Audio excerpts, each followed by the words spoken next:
হ্যাঁ গাইস, কেমন আছো তোমরা সবাই? আজকে আমার বাগানে কিছু ফুল কালেক্ট করব, তো চলো। তো ফার্স্টেই হচ্ছে এখানে আমি গাঁদা তুলে নিব, দুই রকমের দুইটা গাঁদা। আমার এখানে মরিচ গাছের রোপণ করছি, তো তাই এখানে অবস্থাটা খারাপ।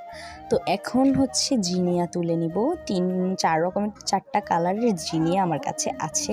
আমার কাছে এগুলো অনেক ভাল লাগে, এটাও শীতকালীন ফুল। তো এই যে এটা হচ্ছে গোলাপি কালার। এখন তুলে নিব চন্দ্রমল্লিকা, এটা আমার কাছে আরও দুই ভ্যারাইটি আছে, কিন্তু এটাই ফুটেছে। এটা হচ্ছে কাটামুকুর, আর এইটা হচ্ছে ক্যালেন্ডুলা ফুল, এটা আমার কাছে অনেক ভালো লাগে।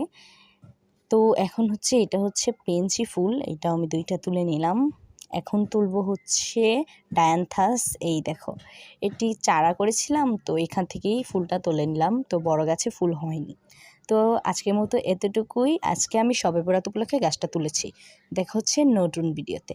Bye bye.